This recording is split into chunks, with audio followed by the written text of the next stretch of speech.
जय गुरुदेव, जय माता जी, जय गायत्री माता। गुरुदेव माता जी और गायत्री माता जी की सूक्ष्म उपस्थिति में आगे अखंड ज्योति में लिखा है, गीता में योग साधना। विश्वविद्यालय परिसर में इस बार के शारदीय नवरात्र के अवसर पर परम श्रद्धेय कुलाधिपति डॉक्टर प्रणव पांड्या जी ने श्रीमद् भागवत गीता में योग साधना पर अपना उद्बोधन दिया और इस हेतु 6वें अध्याय के 10वें श्लोक से लेकर 18वें श्लोक में निहित योग साधना के गुणार्थ तत्व विवेचन को समझाया।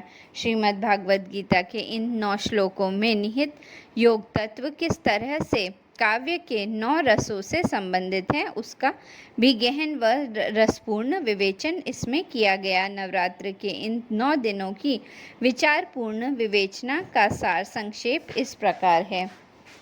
पहला, प्रथम दिवस का विषय योग साधना की तैयारी। योग साधना के द्वारा गुरु शिष्य को ब्रह्म विद्या की अनुभूति प्रदान करता है। यहाँ भगवान श्री कृष्ण योगेश्वर हैं, योग के मार्गदर्शक हैं, जगत गुरु हैं। अर्जुन उनसे ज्ञान प्राप्त करने वाला उनका शिष्य है और भागवत गीता स्वयं योग शास्त्र है। योग साधना की तैयारी का संबंध योग में श्रृंगार रस से है।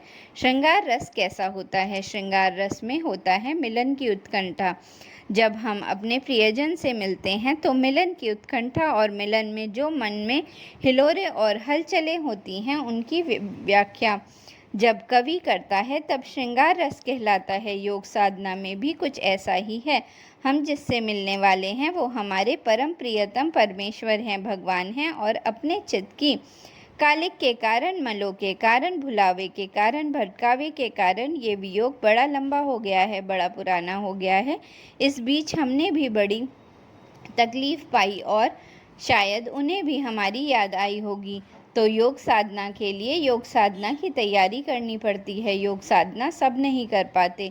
जो इस मिलन की तैयारी करते हैं वही इस योग साधना के मार्ग पर आगे बढ़ पाते हैं। यह तैयारी कैसी होनी चाहिए, इसके बारे में भगवान श्री कृष्ण कहते हैं, मन और इंद्रियों सहित शरीर को वश में रखने वाला आशा रहित और संग्रहित योगी अकेला ही एकांत स्थान में स्थिर होकर आत्मा को निरंतर परमात्मा में लगावे और इसके लिए हम एकाकी रहने का अभ्यास करें। जब हम एकाकीपन का अनुभव करते हैं, जब हम एकाकी होने का प्रयास करते हैं, तो हम अंदर की भीड़ भगाते हैं। इस बात को हम लोग समझते हैं कि यथार्थ भीड़, यथार्थ हल्ला गुल्ला, यथार्थ शोरगुल अंदर हो रहा है, लेकिन एकाकीपन में हम अकेले हो जाते हैं। फिर मन में निर्वात होता है, निष्कंप होता है, जिसमें मन में कोई हलचल नहीं होती। योगी इस एकाकीपन की अनुभूति करता है और साधना का आरंभ यहीं से शुरू होता है। दूसरा, द्वितीय दिन पवित्र स्थान एवं आसन।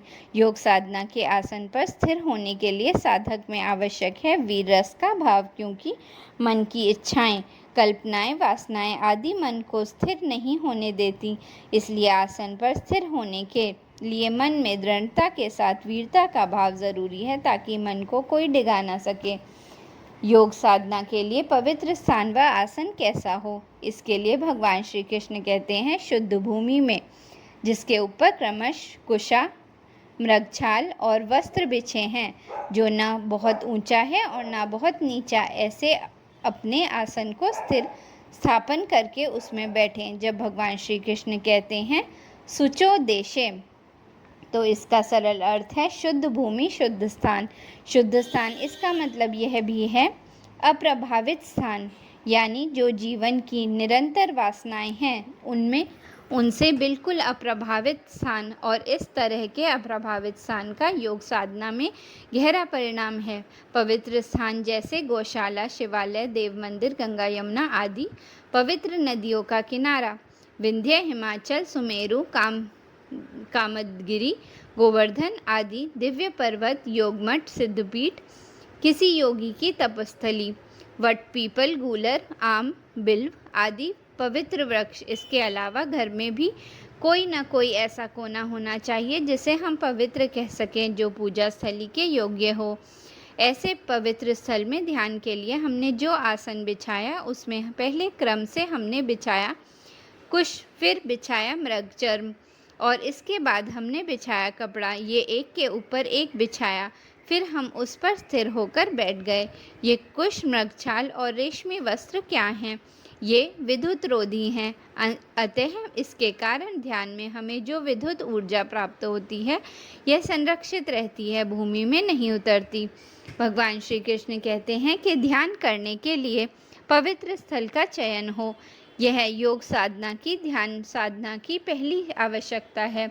अगर ऐसा पवित्र स्थल मिल जाए तो वहाँ पर आसन लगाकर स्वयं को स्थिरतापूर्वक बैठाएं, और जहाँ पर हम बैठें वह समतल भूमि हो, ना तो वह स्थल धरती की समतलता से बहुत नीचा हो और ना ही बहुत ऊंचाई पर हो, क्योंकि भूमि से निचली सतह पर निरंतर तरंगें प्रवाहित होती हैं और भूमि से ऊंचाई के स्तर पर श्रेष्ठतम तरंगें प्रभावित होती हैं।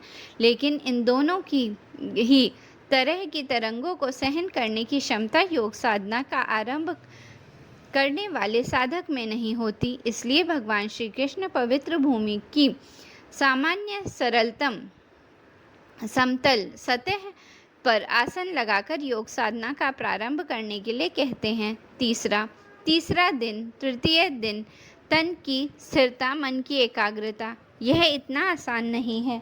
अतः इसके लिए साधक में रौद्र रस का संचार चाहिए, ताकि तन की स्थिरता एवं मन की एकाग्रता में बाधा डालने वाला तत्वों से अबाधित रहे। अब भगवान श्री कृष्ण योग साधना के अगले सूत्र में कहते हैं, उस आसन पर बैठकर चित्त और इंद्रियों की क्रियाओं को वश में रखते हुए मन को एकाग्र करके अंतःकरण की शुद्धि के लिए योग का अभ्यास करें। भारतीय दर्शन की एक शाखा योग ने ऐसे आसन खोजे हैं जो मानवीय इंद्रियों को अंतर्मुखी करने में अद्भुत रूप से सहयोगी होते हैं, और इस तरह की मुद्राएं खोजी हैं जो मानवीय इंद्रियों को अंतर्मुखी करने में सहयोगी होती हैं।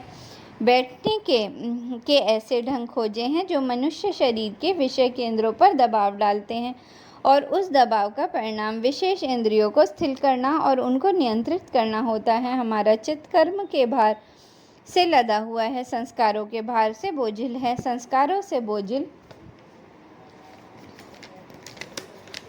चित्त, कर्मों से विचलित चित्त स्थिर नहीं होता है, अस्थिर रहता है। भगवान इसलिए कहते हैं कि पहले ज़रा तैयारी कर लो। ध्यान की तैयारी उतनी ही नहीं है कि आसन बिछा लिया, अच्छी जगह पर आप बैठ गए तो ध्यान लग गया, इतने से ही काम नहीं चलेगा। ध्यान की तैयारी के लिए भगवान कहते हैं कि जब आपने मार्ग चयन किया है तो लक्ष्य भी आपको पता होना चाहिए।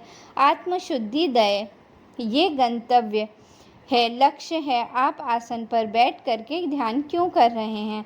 ध्यान कर रहे हैं आत्मशुद्धि के लिए। आत्म परिष्कार ही योग साधना का उद्देश्य है। ऋषियों में और राक्षसों में क्या फ़र्क होता है? तपस्या दोनों ही बड़ी विराट करते हैं, लेकिन एक का उद्देश्य आत्मशुद्धि व परिष्कार होता है और दूसरे का उद्देश्य शक्ति, सिद्धि व संचार के भौतिक सुखों को प्राप्त करना होता है। भगवान कहते हैं, विवेक उनके पास है जो योग साधना शुद्धि के लिए करते हैं। योग सिद्ध होने का मतलब है कि चित्त इतना निर्मल है, इतना निर्भर है कि बैठते ही ध्यान लग जाए। ध्यान शुद्ध मन की स्वाभाविक क्रिया है। मन शुद्ध होगा तो ध्यान लग जाएगा, मन अशुद्ध होगा तो ध्यान नहीं लगेगा।